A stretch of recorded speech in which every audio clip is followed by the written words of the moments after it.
क्यों भारत को हिंदू राष्ट्र बनाना चाहते हो? अगर बनाना है तो भारत के सभी लोगों को ब्राह्मण बना दो ना, मैं बनने के लिए तैयार हूं। बनाओ सबसे ब्राह्मण। लेकिन जिस दिन यहाँ 100 करोड़ की आबादी जाग गई, इस देश से भागने में आपको वक्त नहीं लगेगा। वो धीरे धीरे जानने लगे हैं कि असली राजा कौन है, असली शासक कौन है, ये देश किसका है, ये संस्कृति किसकी है, ये भारत किसका है, ये हमारा है, बहुतों का है। अगर हिम्मत है तो मैं चलता हूं अभी मजिया, भेज दीजिए कप्तान को। अगर औकात हो कप्तान की तो बनते सुमित्रतन को बिहार से निकाल के दिखा दे।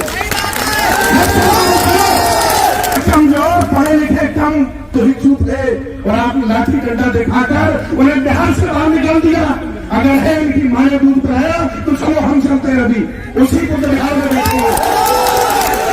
हमारा प्रॉपर्टी है, ये मठ मेरा है, ये देश मेरा है, और तुमने छीना है। हम लोगों को जितने समझाने में कामयाब हो गए कि तुम यहाँ के राजा महाराजा हो, इनकी औकात नहीं है कि कभी भी हमारे हक वंचित असहाय कमजोर लोगों को ये सताने का काम करें और कब्जा करने का काम करें। ये मामला अब धीरे धीरे बढ़ रहा है।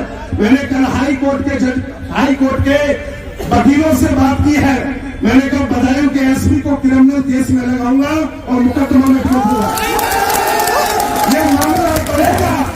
मैं हाई कोर्ट भी जा चुका हूं, सुप्रीम कोर्ट भी जा चुका हूं, और इन जालिमों ने सुप्रीम कोर्ट में 1 लाख का जुर्माना भी मेरे ऊपर लगाया है। मैं हाई कोर्ट अब जा रहा हूं, यहाँ के डीएम को, एसएसपी को, दरोगा को, सीओ को पार्टी बनाऊंगा और उनके खिलाफ अगर हम लोग ऐसे ही चुप रहे, अगर हम लोग ऐसे ही नालायक बनकर के अपने घरों में बैठे रहे तो ये तुम्हारे घरों पर भी कब्जा कर लेंगे, देख लेना।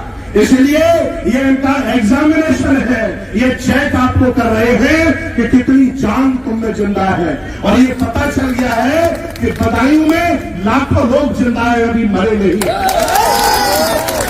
पार्टी बनाता हूं मैं, केस ठोकूंगा इनके खिलाफ, कप्तान पार्टी होगा, मुल्जिम बनाऊंगा इन लोगों को कि 15-20 साल से मेरा कब्जा है। आपको मालूम है अगर किसी को किराए पर मकान दे दिया जाए तो उसको आप निकाल नहीं सकते हैं, वो भी मोहब्बत से निकाला जाता है। ये भारत का कानून कहता है। और ये लाठी डंडे के बल पर 25 साल से मेरे कब्जे के बिहार में हमें कैसे निकाल सकते हैं? इन पर मुकदमा बनता है। और अगर हाई कोर्ट नहीं मानेगा तो हम सुप्रीम कोर्ट जाएंगे। मेरी एडवोकेट महमूद प्राचा से बात हुई, एडवोकेट भानु प्रकाश से बात हुई, मैंने बड़े बड़े वकीलों से बात की है। हाई कोर्ट सुप्रीम कोर्ट में जज भी हमारे उपासक है। कहा कि आओ घंटे जी बदायूं का केस हम सुप्रीम कोर्ट में मुद्दा बनाते हैं और इनके खिलाफ क्रिमिनल केस लगाते हैं।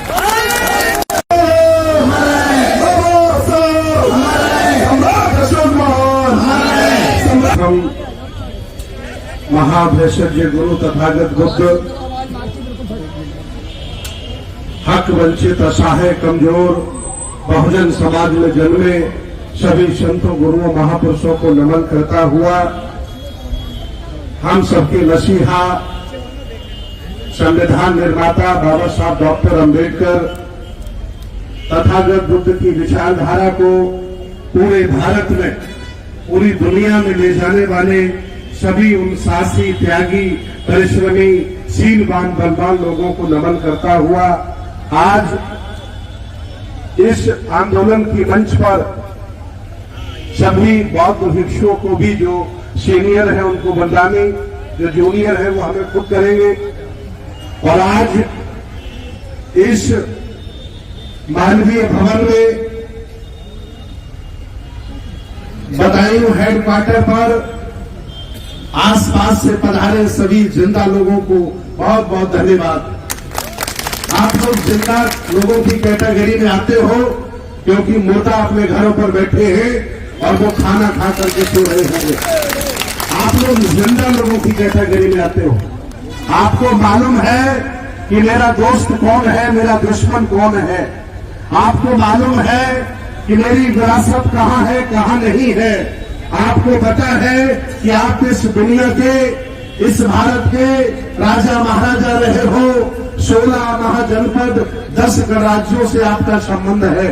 मैं आज बताना चाहता हूं, इस ऐतिहासिक आंदोलन के मौके पर कि शेड्यूल कास्ट में जितनी भी जातियां हैं इस देश भारत में सभी कभी न कभी शासक रही हैं।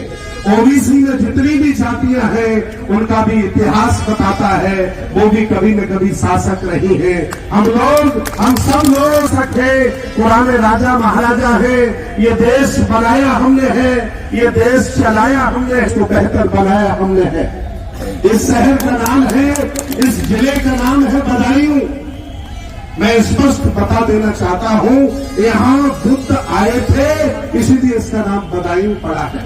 यहाँ बुद्ध आए थे इसीलिए इसका नाम बदायूं पड़ा है।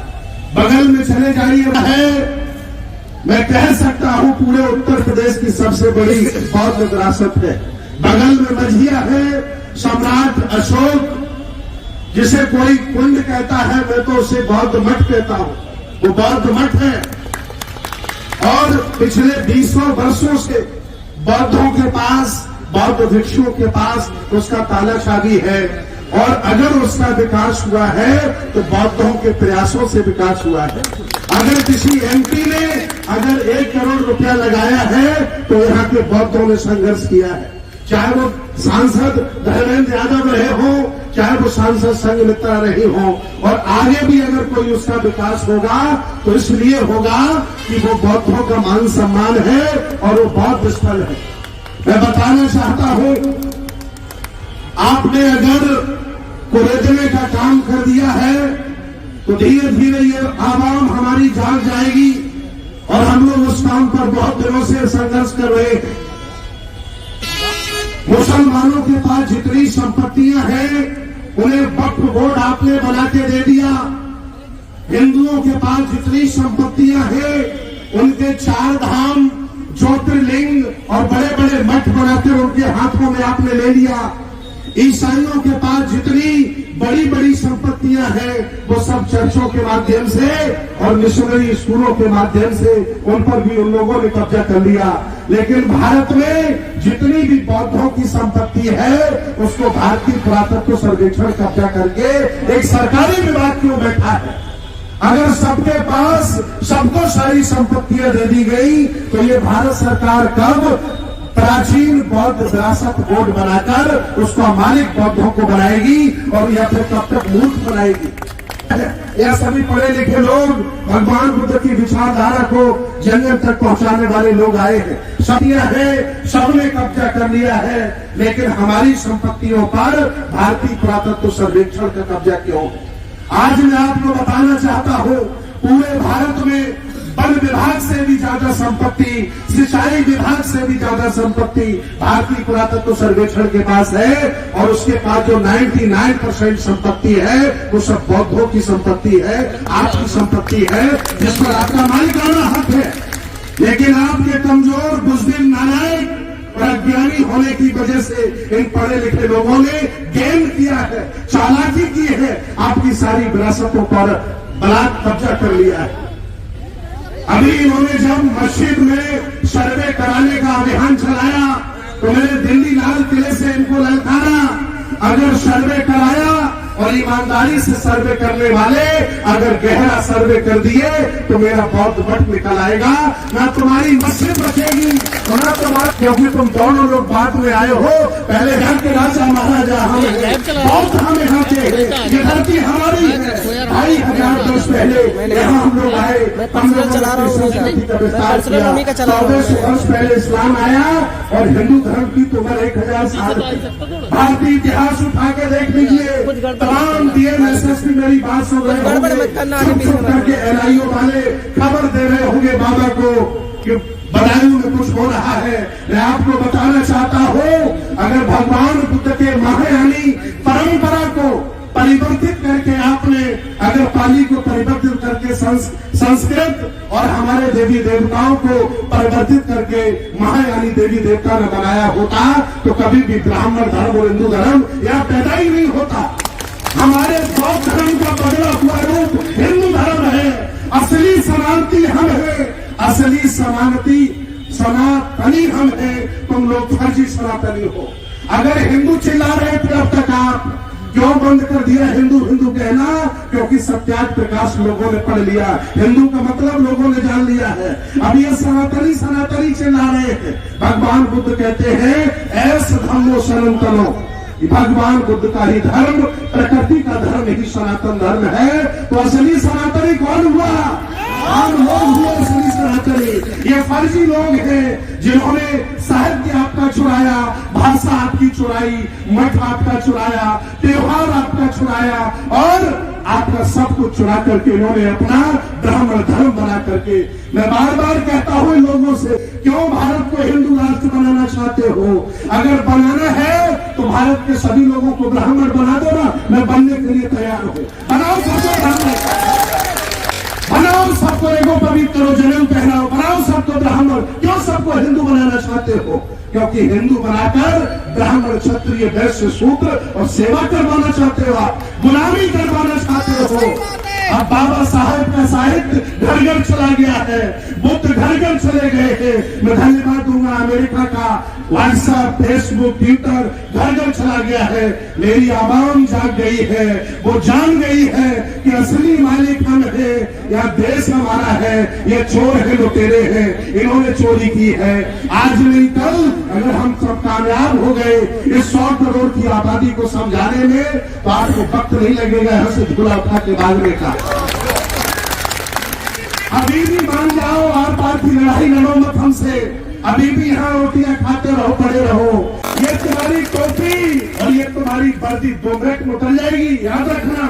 ये लोकतंत्र का भारत है, तुम्हारी बातों की नहीं है। ये लोकतंत्र का भारत है। यह चौथे पायदान पर सबसे सुप्रीम कोर्ट बैठा है। वो जब भी डंडा मारेगा घर पर मजदूरी करने चले जाओ, छोड़ो नौकरियां। इसलिए औकात में रहिए, किसी को नाजायज मत सताइए। ये सोई हुई जनता है, हम लोग रात दिन मेहनत कर रहे हैं। आज नहीं कल वो जागेगी और फिर ये देश बौद्ध में बनेगा, बुद्ध की संस्कृति का बनेगा। और मैं बहुत खुश हूं आज कि बदायूं में लोग जिंदा हैं, उन्होंने यहाँ आकर के अपने जिंदा होने का परिचय दिया। 5 दिन का अल्टीमेटम हम लोग देते हैं, 5 दिन का। मेरी बात हुई अभी यहाँ के वकील जो आयोजक मंडल है, इन्होंने ये ज्ञापन तैयार किया। 5 दिन की मोहलत देता हूं, ससम्मान बौद्ध भिक्षुओं को जिस तरह से तुमने लाठी डंडा लेकर निकाला है, फूल की माला पहना करके अंदर कर दीजिए। 5 दिन का अल्टीमेटम है। न हाई कोर्ट पर मैं आपको मिलूंगा इलाहाबाद में,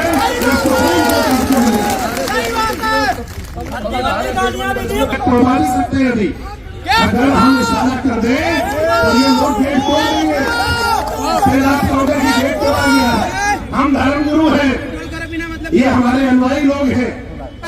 सम्राट अशोक का बुद्ध विहार नहीं है। ये लोग अपने मंदिर ढूंढ रहे हैं, ये लोग अपनी मस्जिदें ढूंढ रहे हैं। मैं आप लोगों से पूछता हूं कि सम्राट अशोक ने 84,000 बुद्ध विहार बनाए, वो कहां गए? कोई बताएगा? 84,000 बुद्ध विहार भगवान बाबा साहब सम्राट अशोक ने जो बनवाए थे, कहां है? उन सभी पर कब्जा कर लिया। मेरे भाइयों, मेरे उपासकों, मैं आपको बताता हूं, ये तिरुपति बालाजी, ये बद्रीनाथ, केदारनाथ, अयोध्या मठ थे, इन पर इन लोगों ने बलात् कब्जा कर लिया है।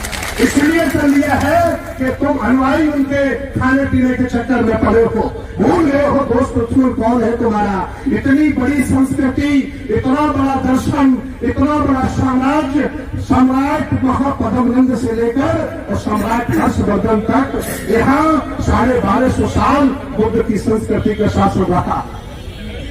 84,000 सम्राट अशोक ने बुद्ध विहार बनवाए, कहाँ है? धीरे धीरे जनता जानने लगी है। और मैं आह्वान किया था, हमने जब अयोध्या का केस किया उस समय आह्वान किया था कि तुमने एक मेरा साकेत छीन लिया है, अब हम लोग लाखों साकेत में बदला लेंगे और आज नहीं तो कल अपने लोगों को जगाकर इस देश भारत का प्रधानमंत्री तक बनवाएंगे, तब जाकर के हम समझाएंगे कि ये देश मेरा।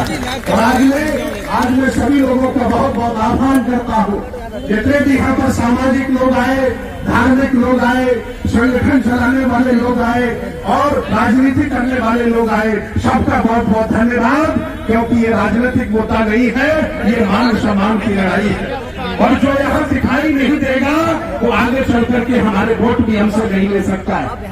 आप लोगों ने ही इन लोगों को इतना पावरफुल बनाया है। न याद करिए 2 MLA ये नहीं जिता पाते थे और आज पूरे देश पर कब्जा कर रहे हैं क्योंकि आप लोग इनकी मीठी मीठी बातों में आ गए थे। आप लोग फंस गए थे इनके माया जाल में कि ये बहुत अच्छा बोलते हैं, बहुत बढ़िया बोलते हैं। अच्छे दिन कभी आएंगे, देख लो बधाई वाले अच्छे दिन आ गए हैं। इसलिए इन चालबाज मसालों झूठों के चक्कर में मत पड़िए। कुछ हमारे लोग भी झूठ बोल करके राजनीति करना चाहते हैं। झूठ बोल करके राजनीति करने का परिणाम यही होता है कि वो घर मकान दुकान छीनते हैं और हमें पैदल कर देते हैं। इसलिए तमाम नेता है यहाँ जिन्होंने आपके वोट से MP MLA बनने का काम किया, अगर आज वो हमारी विरासत की लड़ाई में साथ नहीं देंगे तो ये बदायूं की जनता उनको कभी वोट नहीं देगी। 6 की 6 विधानसभा हारेंगे, पूरा प्रदेश हारेंगे। पत्ता साफ कर दोगे, करोगे कि नहीं करोगे? सम्मान से बढ़ के कुछ नहीं होता मेरे भाइयों। इसलिए आज हम बहुत भिक्षु हैं। हम लोग दया करुणा सीट पर चलने वाले हैं और जब कोई ज्यादा ही इसमें सताएगा तो हम भी खाना खाते हैं, हमें भी जज्बात आते हैं। हम भी उसी खानदान के लोग हैं जो पहले देश पर शासन कर गए। हम लोग ऐसे आसानी से डरेंगे नहीं, झुकेंगे नहीं। एक बार फिर निवेदन करेंगे कि हम लोग हिंसा का साथ नहीं लेंगे। अहिंसा पूर्ण से, शांति के तरीके से, आनंद की तरीके से हम लोग अपनी मांगे रखेंगे क्योंकि ये राजशाही नहीं है, ये देश में लोकतंत्र है, ये देश संविधान से चलता है, ये देश किसी के बाप का नहीं है। इसलिए लोकतंत्र में हक मुझे मिला है, अधिकार मुझे मिला अपनी बात कहने का और अपनी बात मनवाने का, उसका मैं सहारा ले रहा हूं और सब लोगों से निवेदन करूंगा कि कोई हिंसा का सहारा नहीं लेगा और अपनी मांग हम लोग बाकायदा शासन प्रशासन से मांगेंगे। और 5 दिन का जो समय दिया है, अगर आपने उसे पूरा नहीं किया तो हमने कह दिया हाई कोर्ट में हम आपको बुलाने जा रहे हैं। हम लोग सुप्रीम कोर्ट में आपसे मिलेंगे तो ये टोपी उतार करके जज के जब यहाँ जाओगे तब तुम्हें शर्म लगेगी कि लोगों के भड़काने पर, RSS बजरंग दल के गुंडों के भड़काने पर तुमने बौद्ध भिक्षुओं पर हमला कर दिया। उन्होंने बुद्ध विहार से तुमने उन्हें निकाल दिया।